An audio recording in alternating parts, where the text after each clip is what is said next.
Hello and welcome to Insurance Agents Talk Shop. I'm Doug Coombs, your host and Chief Marketing Officer at SIAA. Today's episode is Improving Retention with Cross-Selling, and I'd like to introduce my guest and colleague, Steve Tombarelli, Senior Vice President of Programs and Services at SIAA. Welcome, Steve.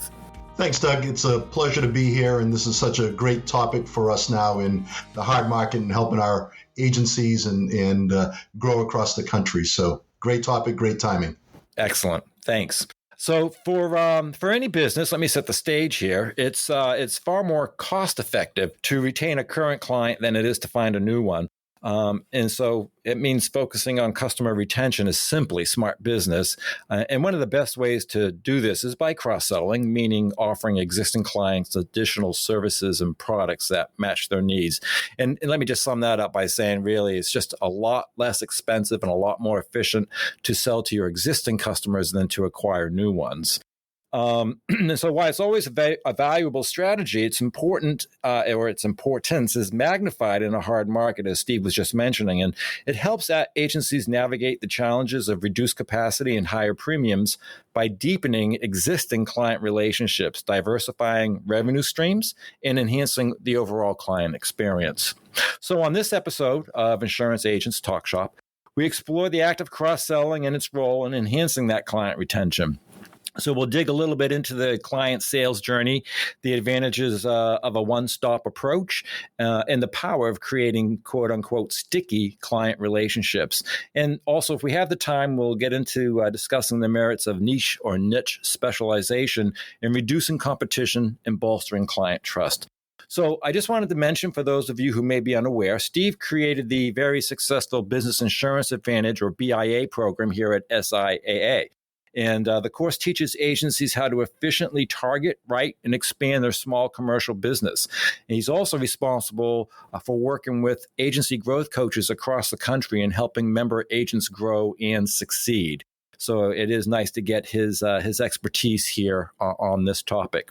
So, Steve, I'd like to tackle today's topic on retention through cross-selling with consideration to both commercial lines and personal lines. And let me ask you this. Is there a true crossover in terms of cross-selling from commercial lines to personal lines? Absolutely.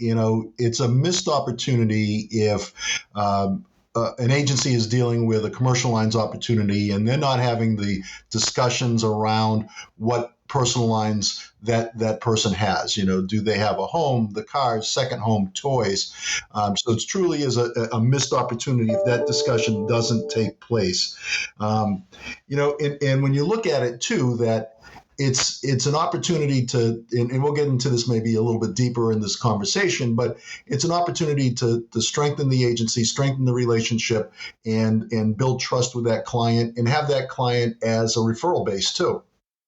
So you're kind of answering my next question, actually, in my head here, because I was going to ask you, how important is cross-selling and enhancing the customer retention for a business? And you're touching on that. Do you want to go into that any deeper, or? Sure. I'm going to be off a little bit, but somewhere somebody told me once there's like 16 different touch points that you can have with a client if they have a small business. It's their business opportunities, it's their personal lines opportunities, life, other things. So when you look at most agencies are anywhere between 1 and 3 that they're working with a particular client on. The more touch points that you can get when you sell a commercial's opportunity to look at their personal lines business, the more opportunities that you get, the stronger that relationship is going to be.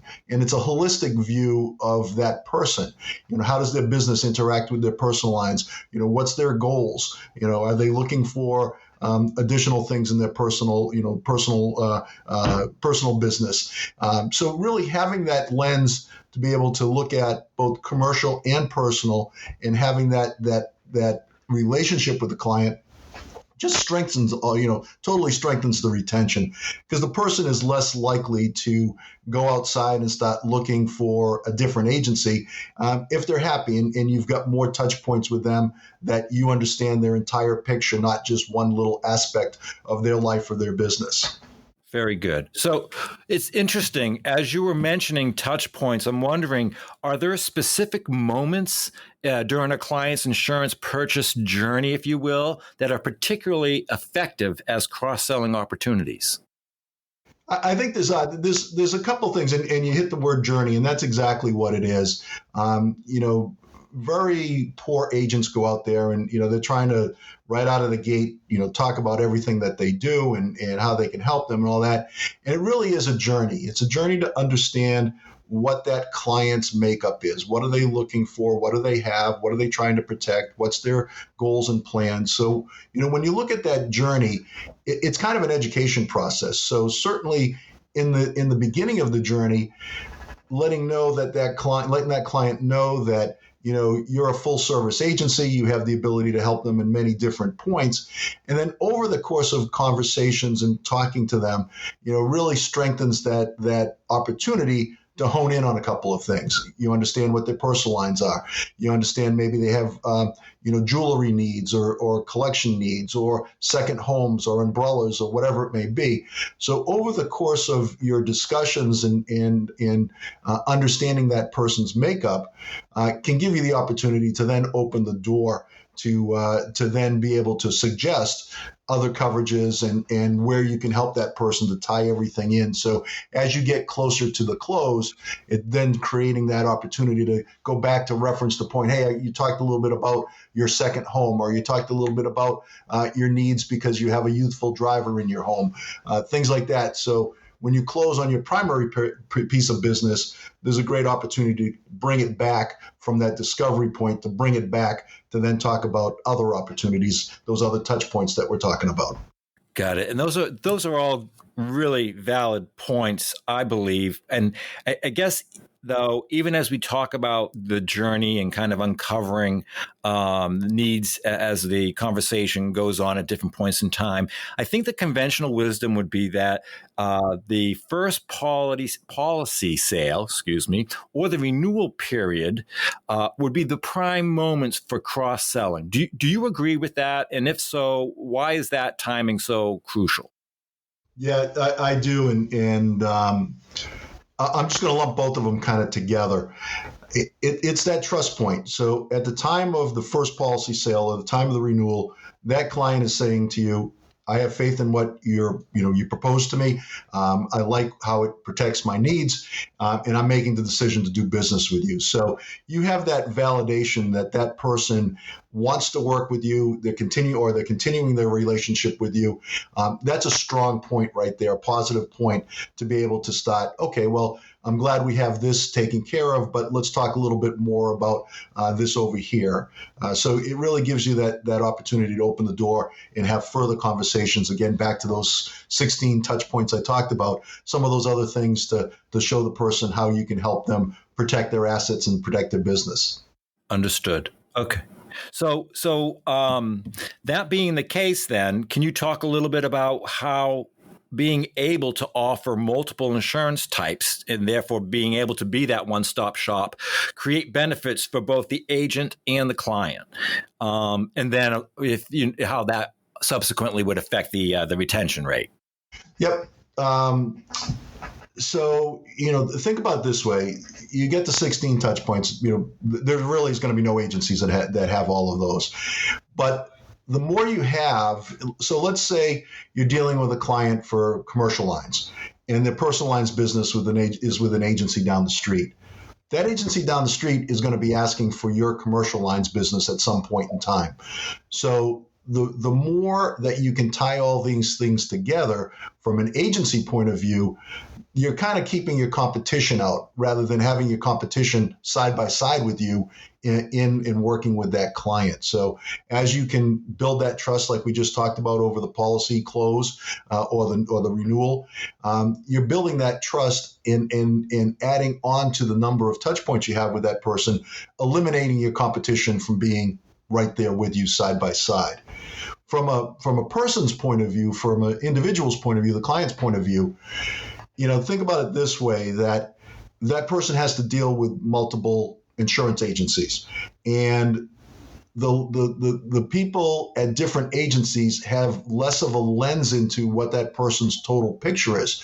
So are their assets, whether it's business assets or personal lines assets, are their assets being covered correctly? Because there may be less of that lens into how things interact and where they're going, and where their needs are, and what they're planning for the future. So when you look at keeping competition out and keeping that client in their best interest as far as what their insurance needs are in one spot, really benefits both the client and benefits the agency.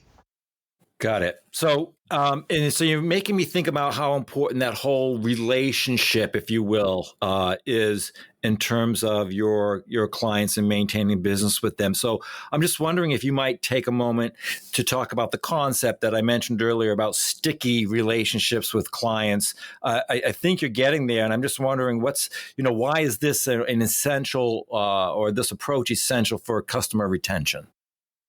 When you look at stickiness, one of the things that we've been talking around is the more touch points, the longer, more likely the person is to stay with you. But, it's the other things too. People do business with people they like and people they want to do business with. So it's the things that you're doing, the little things. You may be using social media tools at the agency and, posting things around things that are happening around town. For a business, you may be sending them out informative things that come across about their particular industry, something that's going on or something that's relevant.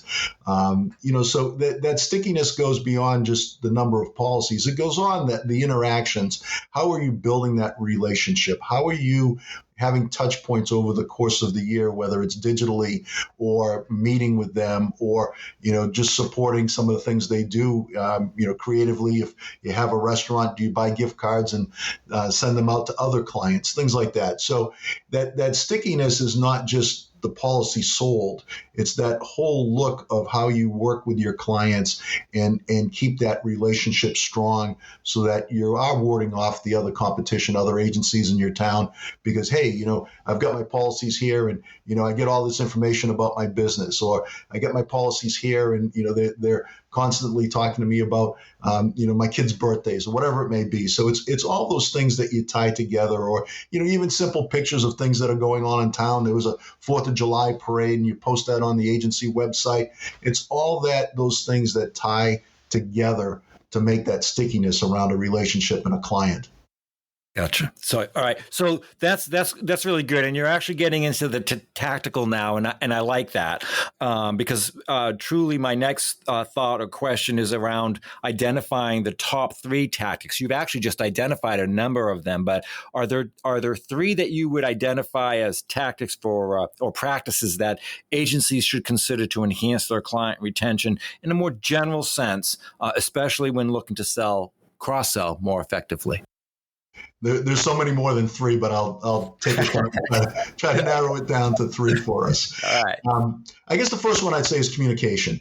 You don't want the only communication points to be at the time of sale and time of renewal. So some of the things I talked about earlier is, making sure that you're sending out communications during the year, making sure that, whether it's fun communications or relevant business communications, you're having those communications that are going out. I'm going to, talk about a little bit here about the hard market. The agencies that are succeeding now are the ones that are communicating before the hard market hit, or as the hard market is staying with us, educating the clients around what the hard market is. The agencies that are losing are the ones that are their clients are surprised by what's happening. So, that communication is important, and there's so many different ways, from fun communications to, policy communications to education and knowledge about what the insurance industry is. So I think the first one I kind of bucket around communications. The next one that I'm going to group a few things together also is the relationship. Again, people do business with people that they like. So, if you understand their business, understand their personal needs, know the family, know those things that are going on with the person's life and how things change and events that are coming up, maybe it's birth of a child or whatever it may be, the more that you have that relationship with your client, again, it's stronger and harder for that person to leave and go someplace else just based upon price or whatever it may be. That relationship is so important, and it's not something that starts right out of the gate. It's something that's developed over time, but it's also conscious thought on the agent's part is to uncover things and develop that relationship and build a strong relationship with that client for the long term, not just this policy sale and move on to the next one. Right. I think the second one I talk about in bucket is relationships, and I think the last one.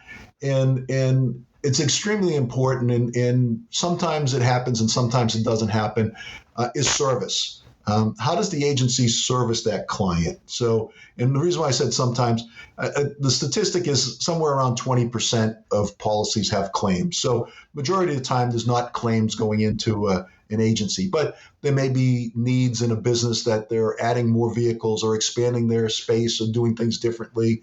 And on the personal side, again, it may be a new driver or a new car or moving or whatever it may be.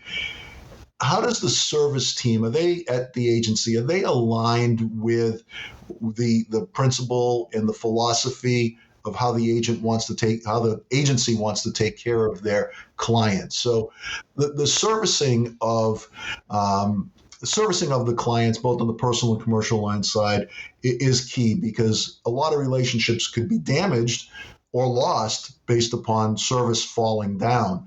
So it's key that the service people at an agency are aligned with what the principal's philosophy is and how that person wants the clients taken care of. The other thing too, and I'll kind of tie in that, we're talking about cross-selling here. When that service person is talking to a client and accomplishes what they want to do, add a new car, bought a new home, added this to the business, whatever it is. We talked earlier about that policy sale point and the renewal point. This is a great opportunity for the service folks to be aligned to ask, hey, I see that, we're working with you on your personal lines, but we're not working with you on your umbrella. Can we talk to you about that? So again, that validation of you've done something positive for them, you've taken care of whatever their servicing need is. Can you open up an opportunity for another touch point with that client because of that positive thing that just took place? So, summarizing, I think communication, relationship, and service are three key things to kind of bucket and be looking at. So, Steve, I follow the logic of everything you're talking about there tactically with those three components. But when you talked about service, it made me wonder, do you believe that service centers offered through the carriers have a part in delivering the service? Great point. I do. When you look at the carriers' service centers, a couple of things. With the major carriers, they've been doing it for a long time. They've been doing it right. A lot of them get J.D. Powers accolades. So we know they do it right. The other thing that we know is that the carrier service center knows the policy inside and out, and anything that the person is trying to do, they know how it will interact with their other policies, all those things. So there's all these positives about they've been doing it a long time, and they know their products inside and out. Where it falls short and where there's an opportunity is how the agency positions a carrier service center. So a lot of agents are afraid of carrier service centers because that's I'm losing control. My client is calling the service center. Well, why do they need me? The thing is, you really got to position the service center to be in addition to your agency. And what I mean by that is, and I'll give a little example. We've talked earlier about the time of sale and close and all of that, and letting the client know that you work with the carrier service center from the particular policy that you sold. I work with this carrier service center. Let me tell you how we work best with our clients. I want you to call into the office when you have a service need. What we're going to do is we're going to look at that need, and if it's best handled by the carrier service center, we're going to connect you with the carrier service center, and they'll be able to take care of your needs.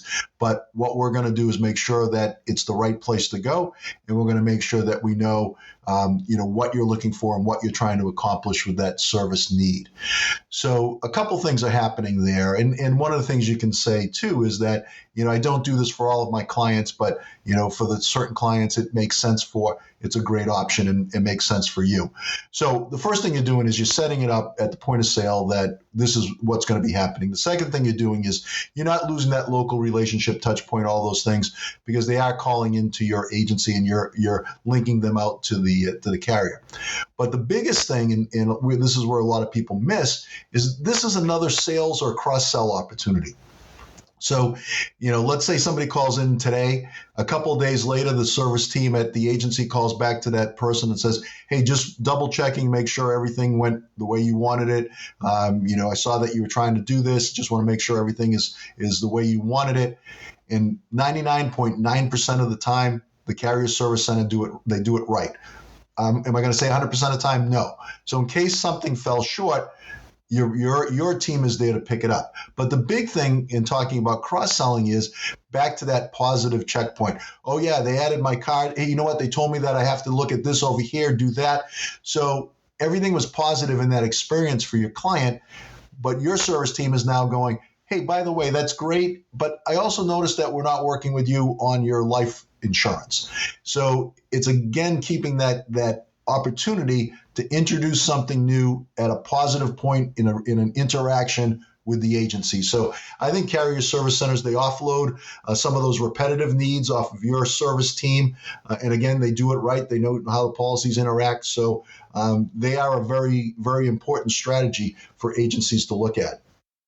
Got it. Okay. Then it does make sense. And I was, quite frankly, I've been of that opinion too for a little while. And I like the way that you talk about integrating the use of that service center or those service centers into the overall client experience with your individual independent agency. Exactly. So, yep. Very good. Okay, so let's switch gears a little bit, if I may. And I'm wondering, from your perspective, is it beneficial to specialize in certain niche or niche markets? And how can expertise in that kind of niche area enhance trust with clients? So the answer is yes, but it's not an easy yes.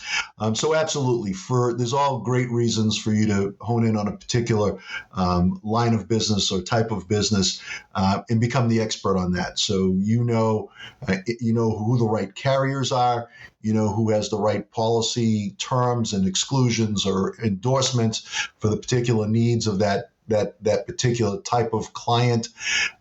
You're educated on what's going on in the industry, all of those things. So all positive things that create that strong relationship in the agent as the expert in that particular area.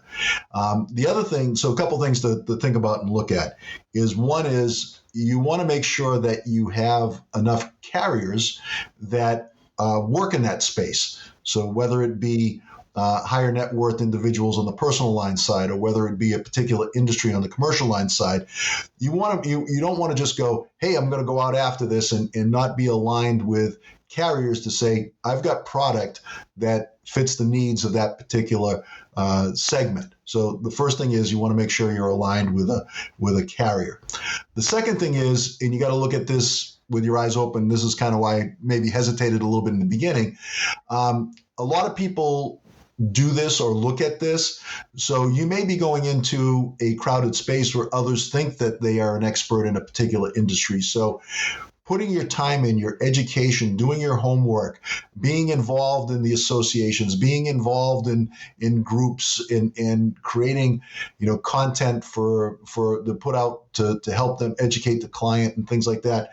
You're going to have to invest a little bit of time. So it's not a slam dunk to all of a sudden say, hey, I want to get into this industry. I'm going to be the expert and move forward. You're going to have to think about what your competition looks like and how do you step ahead of that. So having a carrier, going in it with your eyes open, looking downfield, that you're going to have to put a little bit of work in. But as you start acquiring clients and those referrals and the word of mouth, and if there's a claim, to be able to talk through to new clients, hey, this happened to somebody in your industry, and here's how we were able to make sure that they got back, their home got set up the way they wanted, or the business was back up and running the way they wanted. So, it's kind of spending the time educating, having a carrier aligned, and then over time developing the specialized things that you can spotlight that puts you as an expert in that particular segment, whether it's personal lines or commercial lines. So it's a great thing to do, but not 100% easy. Right. And, my follow-up to this was actually going to be around the pitfalls of doing this, going towards a niche market approach. And I think you've identified those. So I identified well what some of the potential pitfalls are. So let's switch gears yet again. And let me ask you this. I'm wondering, how, from your perspective, how does an agent educate clients on relevant products without coming across as too salesy? And I ask that question largely because obviously, we all have the old perceptions or characterizations, if you will, or generalizations about selling insurance. But I mean, there's a real need here that's being met. But how does an agent approach making sure clients are informed and are educated on what they need to know without coming across as too salesy? Yep. There's some digital means and other ways that you can do it. So when you look at some of the digital tools that an agency has at their fingertips, they can put things up on their LinkedIn page or their website. Or Instagram, whatever it may be, they can put some things up around a particular industry or an additional line of business, things like that. So it's kind of that subtle awareness that they're putting out there to their existing clients and potential clients. So, I agree with you. You can come across very sleazy that you've got this checklist out and you're standing in front of them and it's like, life insurance? No. Okay, let me move on to this. No, let me move on to this. But kind of having that subtle approach where you give the ability for the client to think a little bit about, hey, is that something I should be concerned about or something that I should take interest in? The other thing is anytime you can get a claims example, because that brings it home. Hey, this business went through a fire loss or went through some type of closure because of an incident or whatever it may be. And, here's the things that we help them to put them back on their feet. So, having those claims kind of scenarios that somebody can look at, brings it home. If they can think about their business or their personal situation and say, yeah, I want to be able to make sure those things are protected. So, really it's kind of some subtlety to it and it's more of an art as opposed to a science. But there's different ways through digital media and digital tools, and putting out a quick video is always great to talk about some things that are happening in a particular industry or whatever it may be. So there's a lot of different tools, and yeah, it's the conscious thought not to have a checklist in front of somebody and just be going on to the next one. Right. Okay. And that's, awareness, I think, is kind of what it boils down to.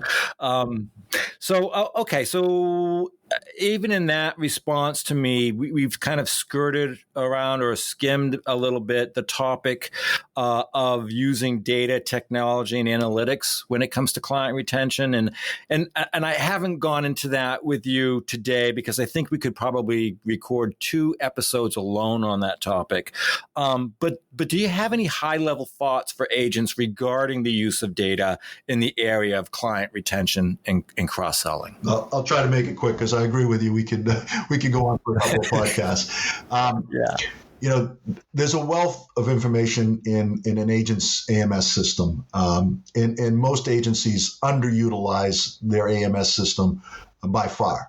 So the ability to be able to track clients, track the policy counts, have important dates that are in there for whether it be birth dates or touch points and what you're sending out. So I think the first thing I'd say is really get a good handle around the AMS system that every agency has sitting in their office.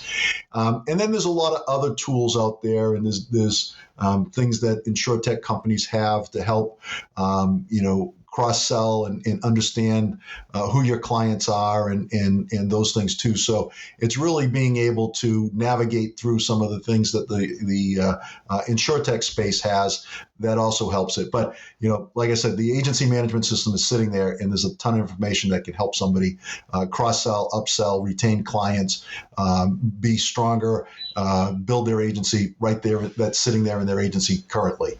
Very good. Yeah. And again, it seems to be a nice starting point for a lot of the activities that agents would embark on relative to client retention and cross-selling would be that agency management system. Makes a lot of sense. Exactly. Yeah. Okay. So I was going to get in a little bit. I'll get into a little bit about the panel discussion that you hosted or facilitated actually over a year ago now on selling in a hard market, and ask about some of the takeaways from that. I think some of your responses to this point have kind of incorporated some of the learnings from that panel discussion. And so in the interest of time, I'm going to shy away from it. Okay. But what I do want to do is let people know that they can, if they're interested in seeing that panel discussion or listening to that panel discussion, it is available on SIAA.com under Media and Insights. And it was a well done, well thought out, great panel discussion. I thought as a somebody who listened and watched it, and I will say that, and let me know if I'm wrong here, Steve. But the big takeaway from that panel discussion for me was the communications aspect. Absolutely. We had a lot of industry leaders on that panel, and that was the big thing. It's communication, understanding that the hard market's here and it's staying for a little bit. But yeah, it's communication and making sure that your clients are educated and communicated to. Gotcha. Okay. So, Steve, we've actually reached our time frame. This has been great, and I want to thank you for joining me today. I really do appreciate your time. It's been, I think I'd like to have you on again if you're okay with that, because this has been a great discussion. And I want to remind everyone, obviously, that Steve is the Senior Vice President of Programs and Services here at SIAA. Steve, thank you very much for coming on the program. Thanks, Doug. Enjoyed it. And anytime you want to have me back, be happy to come back. That's good news. I'm glad to hear that. So for our listeners, thanks for tuning in today to Insurance Agents Talk Shop. As a reminder, I'm Doug Coombs, Chief Marketing Officer at SIAA. And to learn more about SIAA, the Agent Alliance, please visit SIAA.com. And if you enjoyed today's episode, please subscribe to our podcast, Insurance Agents Talk Shop. And be well, everyone. Thank you.